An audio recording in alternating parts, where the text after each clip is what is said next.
As Jesus was leaving the temple, one of his disciples said to him, "Teacher, look at these beautiful stones and wonderful buildings."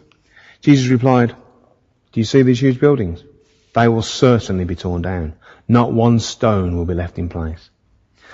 Later, as Jesus was sitting on the Mount of Olives across from the temple, Peter, James, John and Andrew came to him in private. They asked, "When will these things happen? What will be the sign that they are about to take place?" Jesus answered, "Watch out and don't let anyone fool you. Many will come and claim to be me. They will use my name and fool many people. When you hear about wars and threats of wars, don't be afraid. These things have to happen first. But that isn't the end. Nations and kingdoms will go to war against each other. There will be earthquakes in many places, and people will starve to death. But this is just the beginning of troubles. Be on your guard. You'll be taken to courts and beaten with whips in their meeting places. And because of me, you will have to stand before rulers and kings to tell about your faith.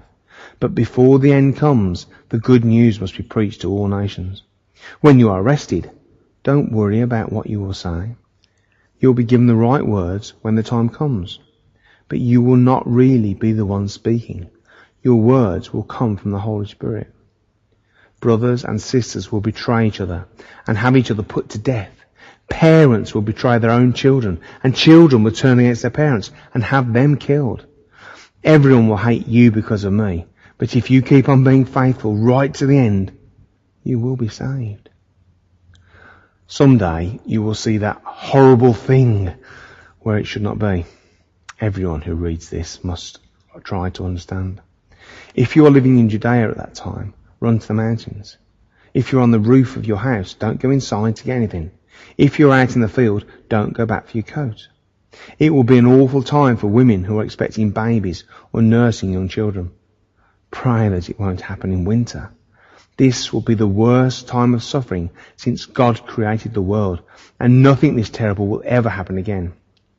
If the Lord doesn't make the days shorter, no one will be left alive. But because of his chosen and special ones, he will make the time shorter. If someone should say, "Here is the Messiah," or "There he is," don't believe it. False messiahs and false prophets will come and perform miracles and signs. They will try even to fool God's chosen ones. But be on your guard. That's why I'm telling you these things now.